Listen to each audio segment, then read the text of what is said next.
दोस्तों नमस्कार, मेरा नाम है अनूप आकाश वर्मा और आप देख रहे हैं द रिपोर्टर हिंदी।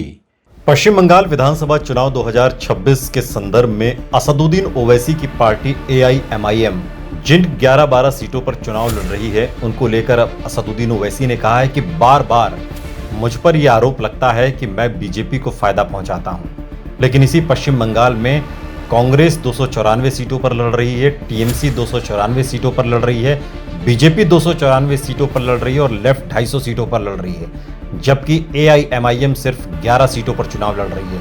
फिर क्यों ये मुझे कहते हैं कि मैं बीजेपी को फायदा पहुंचाता हूं? लोग मुझ पर इल्जाम लगाते हैं कि ओवैसी इलेक्शन लड़ता है तो बीजेपी को फायदा हो जाता है। अरे बंगाल में जाकर देखो, 294 सीट पर कांग्रेस लड़ रही है, 294 सीट पर कांग्रेस लड़ रही है, TMC लड़ रही है, 250 सीट पर लेफ्ट फ्रंट लड़ रहे और ओवैसी की पार्टी 11 सीट पर लड़ रही है, तो सबके पेट में दर्द शुरू हो जाता है।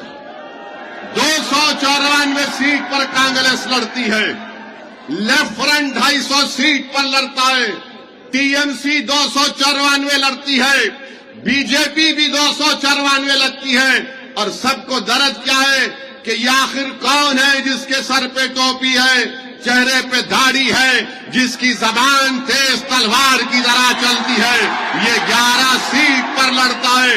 तो इनको दर्द शुरू हो जाता है, इनको लगता है बीजेपी जीत जाती है। अरे 11 को छोड़ो, 270 पर तुम जीत जाओ और बीजेपी को हरा दो, तुम में दम है तो बताओ मुझे।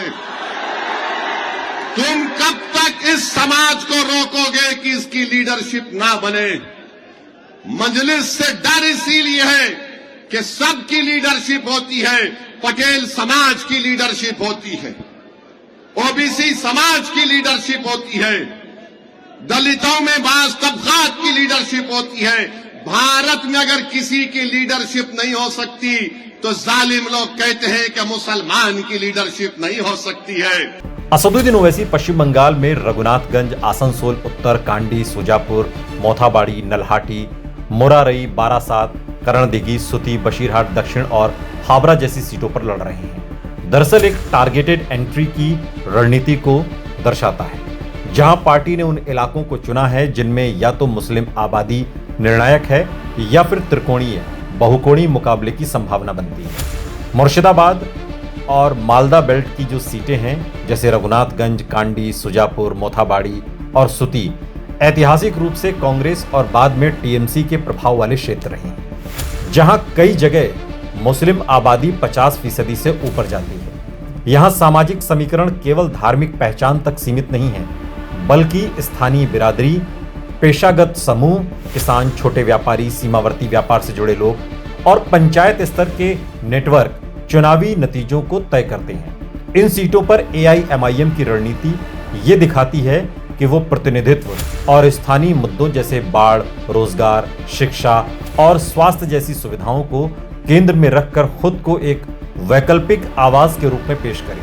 हालांकि संगठनात्मक रूप से उसकी जड़ें अभी TMC या पुराने कांग्रेस ढांचे जितनी गहरी नहीं है, इसलिए यहां उसका प्रभाव सीट दर सीट, उम्मीदवार की विश्वसनीयता और कैडर की सक्रियता पर निर्भर करेगा।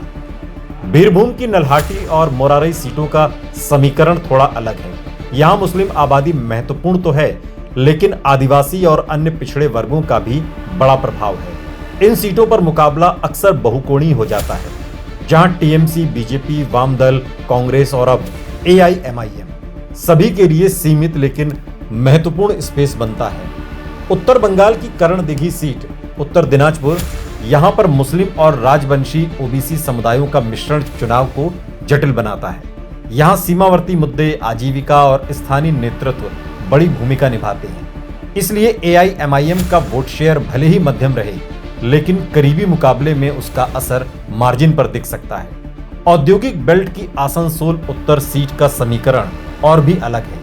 यहाँ शहरी मजदूर और प्रवासी आबादी का मिश्रण है, जहां धार्मिक पहचान के साथ साथ रोजगार, वेतन, औद्योगिक नीतियां और ट्रेड यूनियन राजनीति निर्णायक रहती है।